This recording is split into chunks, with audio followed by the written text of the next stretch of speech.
Guys পুনৰ এটি নতুন ভিডিঅ' মাজলৈ আপোনালোকক স্বাগতম জনাইছোঁ। যিহেতু আমি এগৰাকী আইতাৰ ওচৰত আছোঁহি আৰু আইতাই স্কুল কিয় এৰিব লগা হ'ল আপোনালোকক আজি মই জনাব বিচাৰিম। আইতাই নিজৰ মুখেৰে ক'ব আইতাই কিয়নো স্কুল এৰিব লগা হ'ল। গতিকে আপোনালোকে জানিব পাৰিব, চাই থাকিব ভিডিঅ'টিৰ পৰা আঁতৰি নাযাব। তিলেশ্বৰী গগৈ আপোনাৰ নামটো? আপোনাৰ নামটো মনত আছে? আছে, নিজৰটো আছে আকৌ। মোৰ ডাঙৰ ভাইটোৰ নাম তৰুণ হৈছিলে, তাৰ পাছতো নাম কৈ নেকি, কৈতি নহয়, আপোনাৰ ভাইটিৰ নাম পাহৰি থাকিলে বা। আপোনাৰ লগৰকেইজনীৰ নাম কি নাম কৈছিলে মই পাহৰি থাকিলোঁ। আপোনাৰ লগৰকেইজনীৰ নাম কি নাম আছিলে যে? লগৰকেইজনী নাম কি কৈছিলে যে মোক? কি কৈছিলে যে নামকেইটা? ময়ো পাহৰিছোঁ নহয়। কি কৈছিলে নামকেইটা মোক পাহৰি কওকচোন আকৌ এবাৰ। পবিত্ৰী, তাৰপৰা গিৰিবলা, লাৱণ্য, উপমা, অনুপ্ৰভা, অনামিকা আৰু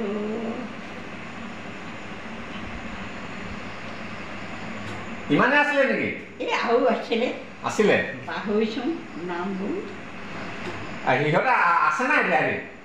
সেইবোৰ নাই, চব মৰিলে। নাই, অকল আপুনি থাকিলে? অকল মই আছোঁ। আপোনাৰ যে এল পি স্কুলত আপুনি পঢ়িছিলে, স্কুলত আপোনাৰ ছাৰখিনিৰ নাম মনত আছে নাই? ছাৰ বাইদেউৰ নাম? ছাৰজনৰ সেইজনৰ মনত আছে দেই, পাহৰিছোঁ এতিয়া। আৰু অভপীয়া হৈছিলে এটা, এইটোৰ নাম বুধেশ্বৰ মাষ্টৰ। বুধেশ্বৰ মাষ্টৰ। তাৰপিছত পাণধোৱা এটা আছিলে, এই পাণধোৱা মাষ্টৰটোৰ নাম পাহৰিছোঁ।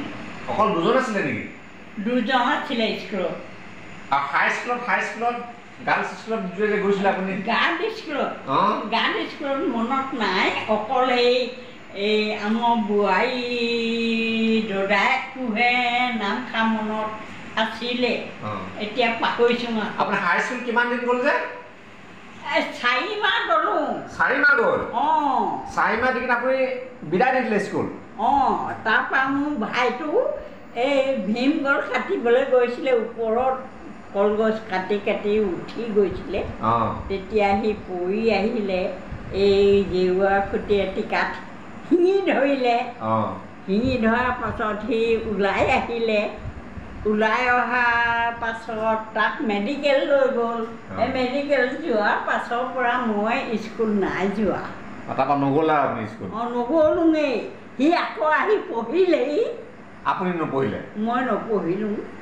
বৰ দিগদাৰ সেইখন দেই, ঢেৰ খেলি মেলি।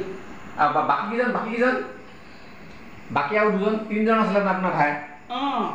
বাকীকেইজনে কি পঢ়িলে কি নপঢ়িলে সিমান নেজানো, পাহৰি থাকিলোঁ। আপোনাৰ মা আৰু দেউতাৰ নাম মনত আছে নাই? আপোনাৰ মা আৰু দেউতাৰ নাম মনত আছে নাই? মা নাম দিহিঙীয়া নহয়, নামটো কওক। নামটো কওক। বাউনী দিহিঙীয়া। বাউনী দিহিঙীয়া। আৰু দেউতাৰ নামটো কি আছিলে? তাৰ বাপেকৰ নামটো নেজানো। আপোনাৰ দেউতাৰ নাম? চিত্ৰ গগৈ। চিত্ৰ গগৈ মনত আছে আপোনাৰ? খালি আপোনাৰ ভাই এটা নাম আপুনি পাহৰি থাকিলে? ভাই এটা তৰুণ গগৈ, এটা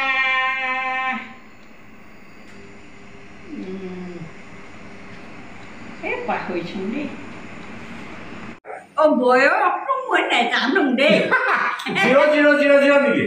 মই নেজানো বয়স। তথাপি 80, 90, 100?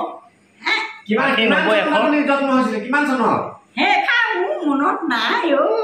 আপোনাৰ আইক নুসুধিলে নেকি? আপোনাৰ আইক নুসুধিলে আপুনি?